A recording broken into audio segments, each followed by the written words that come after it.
Razaban if IFL TV in association with MTK Global is 2021. I've got my man all the way from Las Vegas, Nevada, Mr.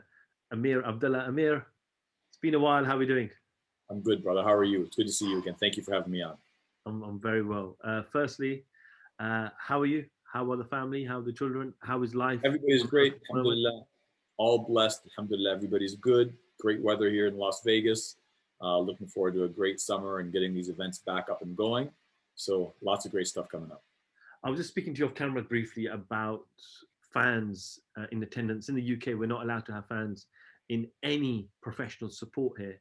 The situation is different in America. But when do you feel like you'll be ready for full capacity at events and boxing events, etc.? You know, there's three things that I don't really like to talk about. That's religion, politics, and Floyd Mayweather, right? Those three things nobody can ever agree on. So politics is the problem here that we're talking about. It really depends. You know, the country, unfortunately, is divided from a political perspective. It's not based on COVID regulations or if COVID's even real. You know, and now we're talking about, you know, aliens shooting us from space and, you know, all of these crazy things that are arising here, just based on politics. So you go to Texas, you can put 10,000 people in stands, as Leo and Gervonta did.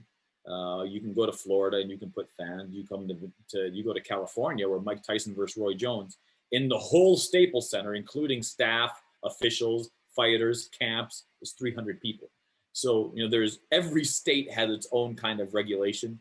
How that prevents the spreading of this disease and how it helps, you know, minimize this pandemic, I can't. I mean, unless there's one uniform law and one uniform set of protocols, this is just, unless everybody has, you know, herd vaccinations and herd immunity, it's not going to happen. I think it's going to get worse before it gets even better than it is now, unless one of those two things happen. So, I mean, look, from a fan perspective, from a promoter's perspective, from a manager's perspective, I love it. I love that fans can be in, but is that really the safest thing? I don't know. I don't have that answer. I would love to see it, but I would think everybody needs to be on the same page first. Is it still weird seeing the strip like so empty still? Man, believe it or not, the strip is packed now. What they have done, what Las Vegas has done, is significantly dropped hotel prices, significantly dropped airfares. So a lot of people that couldn't travel before are traveling now, and that's what the kind of, you know, the crowd that we're getting in Las Vegas now. And I'll tell you, the high rollers aren't coming in, but the strip is packed. I mean, the casinos are busy. Everything is. It's businesses. I hate to say it, but it's just like business as usual. You know, restaurants are at 25% capacity. But listen, there's still people in there. I mean, not every restaurant abides by that, but there are those kinds of restrictions. But man, Las Vegas is open. You go to the strip on Friday, Saturday, Sunday. No, man, it's packed.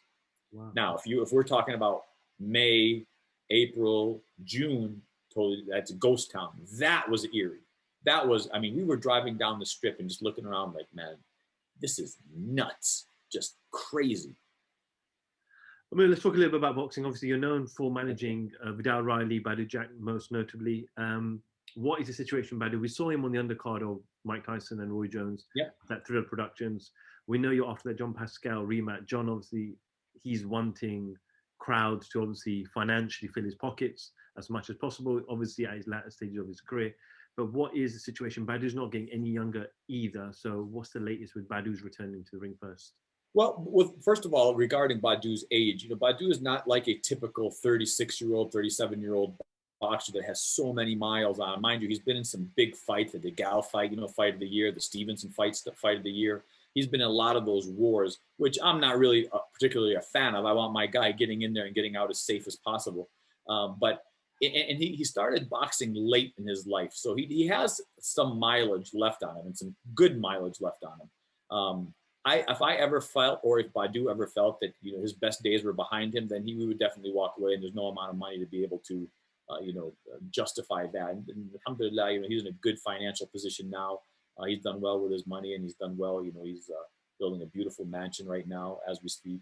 So he's doing well in that sense. And we're fighting right now. You know, we would love the Pascal fight, Leonard Ellerby, Mayweather Promotions. have told us that Pascal is the next guy. Pascal's team saying, yeah, Badu's the next guy. We're just waiting on a date. We're waiting on, an area where, in a time when fans can be in and there's something justified. So I think it's coming up very soon. And when I say very soon, I mean before the summer. I don't have any dates, locked down or anything like that. But yeah, we're targeting, a Pascal fight. We were fortunate enough to be able to land, a stay busy fight. And I hate to say that, not to disregard or, talk down any opponent, but it was a stay busy fight for Badu on the Tyson Jones undercard. Great platform, great stage, and he stayed busy. So now we're just looking to get him back into title contention and back into those big ranks. I know Vidal was super excited, and he never had thought of the aspect of being on the undercard of a Mike Tyson fight, but unfortunately he couldn't partake in that particular show itself. What is the latest with Vidal? Because obviously Vidal's young, he wants to stay as active as possible and have those learning fights. So when can we see Vidal back in the ring? Vidal's itching to get back in. It was so unfortunate, and when he told me how bad the injury was, I mean, I take his health first and foremost, and then I take the rest of it, which is the opportunity, the finances, the stage, et cetera, next to it. The problem was the magnitude of this stage was so big, the financial part of it, and what it could have opened up in the platform, the recognition, it was just so vast. It was so big. It was so hard to turn down. So we kept prolonging it. We're like, Vidal, let's see if we can get past it. Let's get past it. And it got to about, a week before the fight, 2 weeks before the fight, where he was like, I can't do it. It's just my back is cooked. He's like, I'm going to finish this fight, and then I got to take some rest. And I said, Vidal, the way that your back is injuring, the way that you move now, like he's sparring even very conservative. And I pulled the plug on it. I said, you can't do it. It's just not going to work out for you. If he gets, God forbid, hurt during the fight, or he gets clipped or something awful happens, imagine how disastrous that would be. And now we got to justify that down the road. No, it's better to step aside, let him get healthy. And even though he wanted to do the fight, it was our decision just to make sure that we pulled the plug. And I think that's the importance of having a team. But how fast he wants to get in right now, he's rehabbing. Everything looks great. He's already started training. We have a date coming up very soon. So we're looking forward to him just being healthy first and foremost, and then we'll back into action. We know that Mike Tyson-Roy Jones event did some great numbers, got some great eyeballs. Obviously, both are legends of the sport, pound for pound, greats of their particular time. There's a lot of talk recently. I know you said you don't want to talk about Floyd Mayweather, but I'm going to bring him into this picture. Obviously, him and Logan Paul were supposed to fight in February. It's been postponed, probably because of fans as well. Jake Paul is fighting MMA fighters. Maybe KSI might come back in the picture. A lot of fighters don't like these YouTubers / influencers coming into our sport and trying to take over and take the mockery out of the sport, because some of them can't even box. The reality is it good for boxing? Oh man, that's the golden question, and I've been on both sides of it. So as a fighter myself, who's put in blood, sweat, and tears into the sport, and as a professional kickboxer, I never saw the kind of money that these guys were seeing, and I was my own promoter. Look, at the end of the day, this is what it comes down to. And instead of us wasting so much or spending so much time talking about this, here's what it comes down to. Everybody, you, myself, these fighters, the Logans or the Paul, whatever, the Paul brothers, KSI, Vidal, Badu, everybody does this not because they enjoy getting punched in the head or they enjoy risking their lives, because that's what fighting is. They do it as a calculated risk. One, of course, there's a passion for it in that competition, but two, they're prize fighters. They do it for the sake of monetary compensation. They do it so that they can feed their families and they can live in nice houses and they can feed their families and they can build their empires. So at the end of the day, whether it's doing interviews or whether it's running businesses or if it's fighting, we all do it so that we can make money. If these guys have worked so hard in their platforms and in their arenas and in their space of YouTube, social media, whatever it may be, and they translate it over to a sport like boxing that is open to pay, and they do pay. KSI, Logan Paul was the main event. Devin Haney and Billy Joe Saunders were the undercard. That should tell you where DAZN's mentality is. That should tell you where Triller's mentality is, and now FanMio's mentality is. They want eyeballs on the sport, and if these guys can command it, then more power to them. And to tie this whole thing together, what I'm trying to say is everybody's doing it to make a dollar. Everybody's doing it to to benefit themselves. Now, in 20 years from now, these guys will still have their money in the bank, but nobody will care about that anymore. So I think that you do have to go through the storm. I think you do have to go through the turmoil and the tribulations and all the negativity that comes down to it.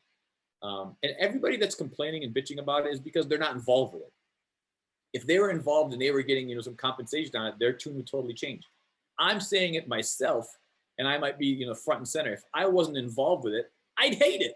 I'd say, man, these guys are clowns, to get out of here. There's no reason for this kind of stuff as a fighter myself. But when I look at it from the business side, and I do have my hand in the pot, and, I'm very blessed to be a part of this new culture, it makes sense.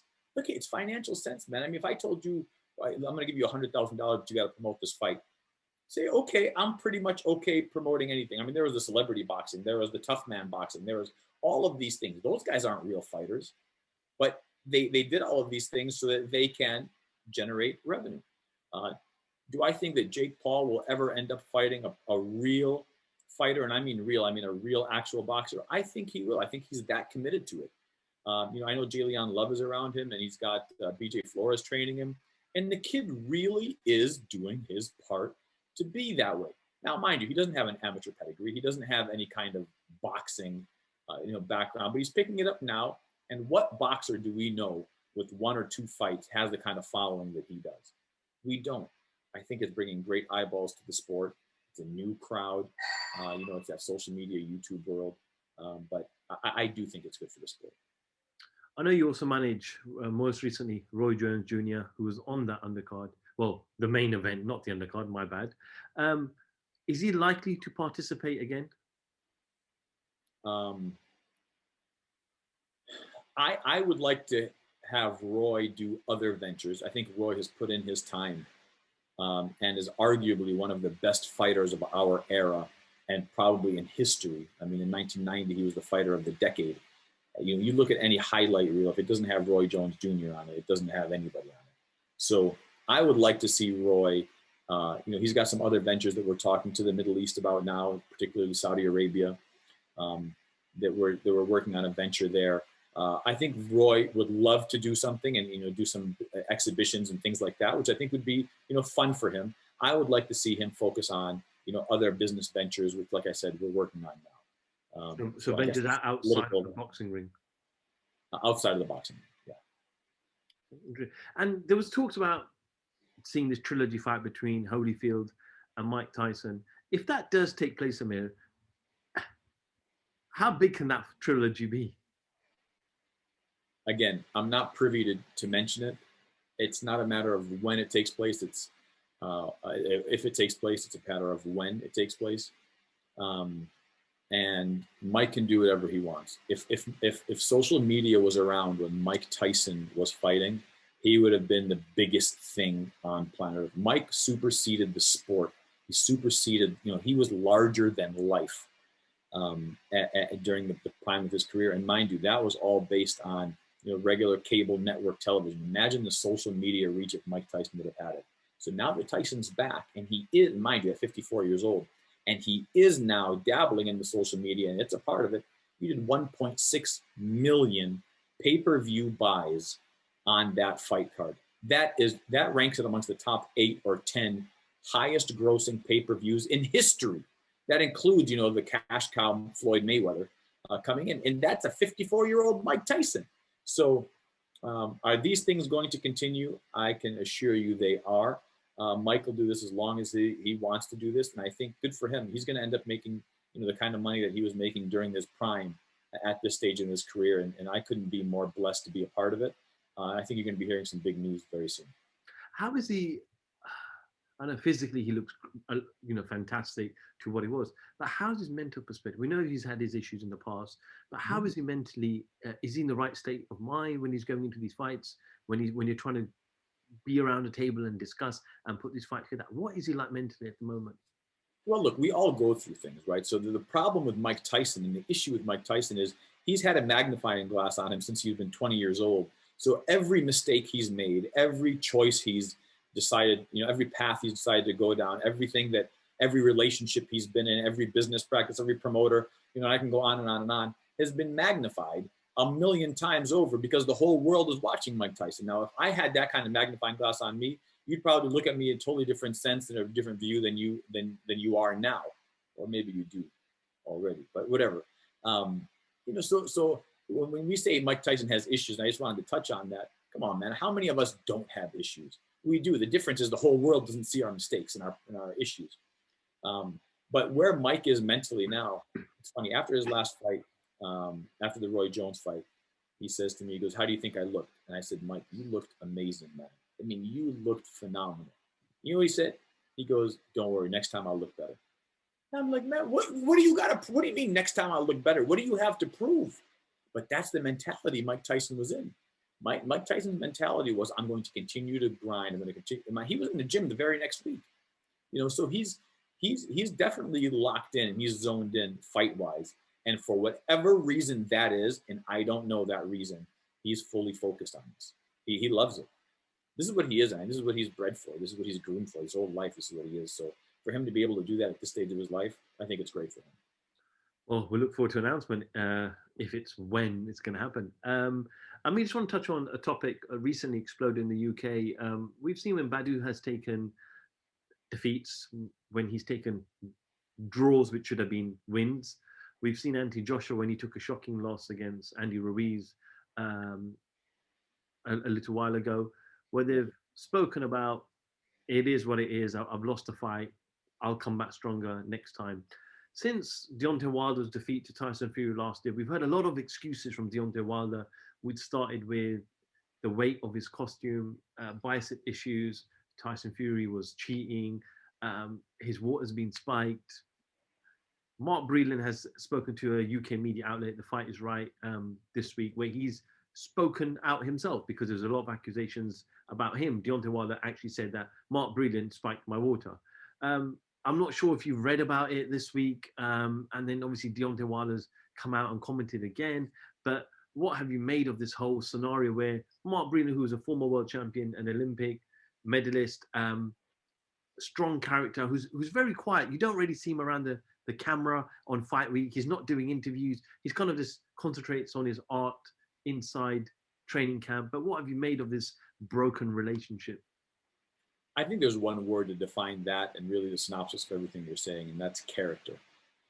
After Badou's fight with Jean Pascal, which I think the whole world, and I think 75% of the viewers saw Badou winning that fight, which to me was a robbery.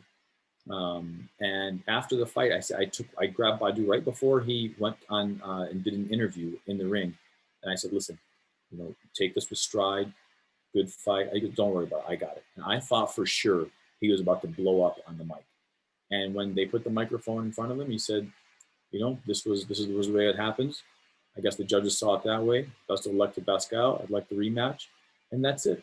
There was no crying. There was no excuses. And mind you, this is a guy that got robbed, not a guy that got knocked out, a guy that got robbed in that setting. So for Deontay Wilder to, and mind you, this guy, had the weight of the world on his shoulders, the only American heavyweight that was doing anything, representing African Americans. And you saw, how proud he was about his heritage as a Black American.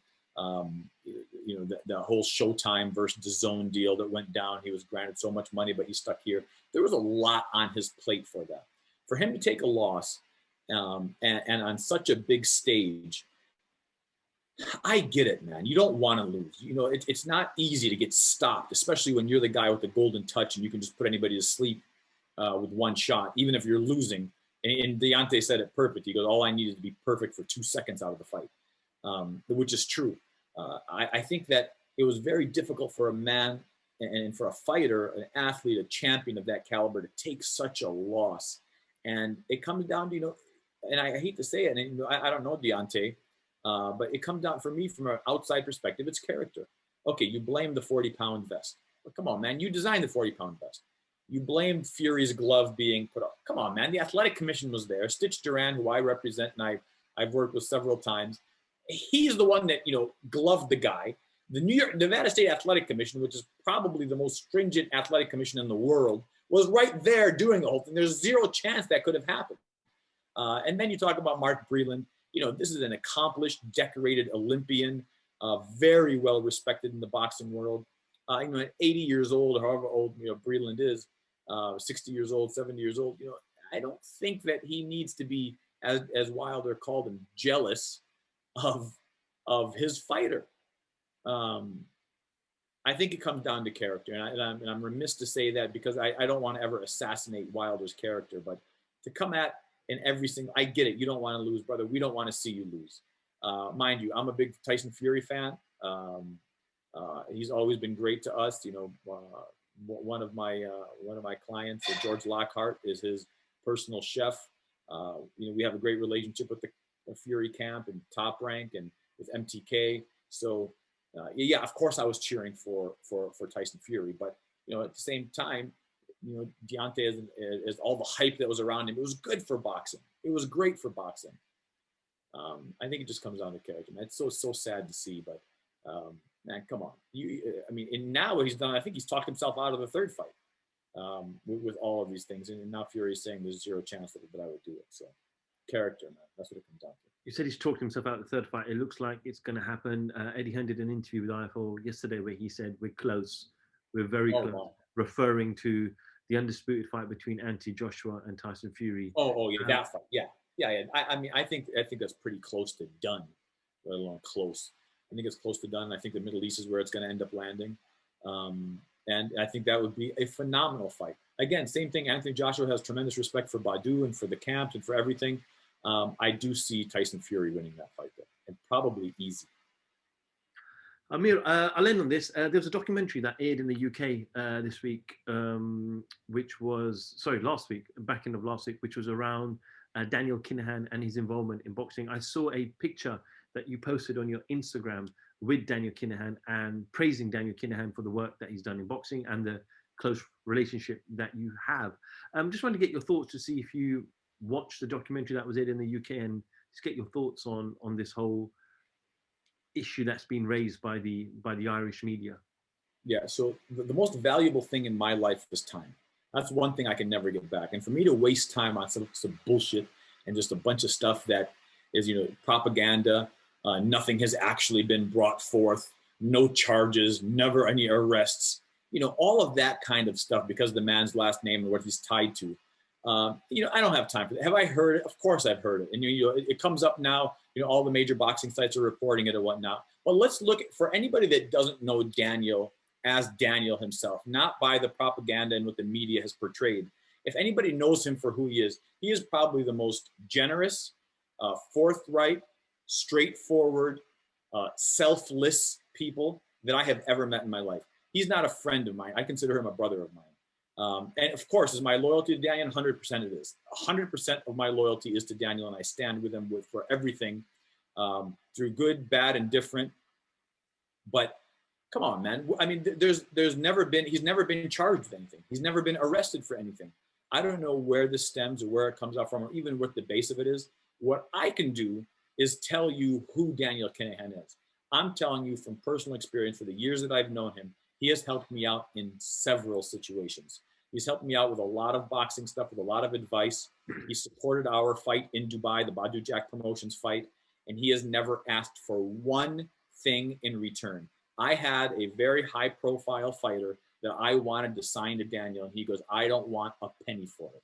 I will give you the advice that you want. I would give you anything that you want. He goes, but I don't want anything in return. And this is a guy that can open up a lot of doors. Daniel Kinahan is a good man. I think he's received a very short end of the stick. And for anybody that's commented, on my posts, I got inbox messages and I got a whole bunch of stuff, from a bunch of these, faceless cowards. But at the end of the day, is unless you know Daniel, don't talk about it. And unless you have firsthand experience, then don't talk about it. Don't listen. What did Malcolm X say? The media will make you hate somebody and make him guilty who's actually innocent, and the innocent guilty. Unless you know the situation first and forthright, man, just shut up and just, it's just sad. This man has a family. He has kids. He's got, a reputation. He's done nothing but great things for every single fighter that he's worked with. And you heard Fury praise him. You heard Billy Joe Saunders praise him. I can list off 10, 15 more fighters that he's done nothing but great things for. And he's great for boxing. Okay, no, well said there. Amir, always a pleasure catching up with you. Thank Thank you you, so much brother. for jumping on at last minute. I only messaged you yesterday, always very generous with your time. Wish Yes. you continued health and safety in these crazy times, and hopefully we'll get back to a little bit of normality in very, very due course. All the best, Amir, and we'll catch up with you Take care. soon. Thank you, Raza. Amer Abdallah, IFL TV, thank you very much.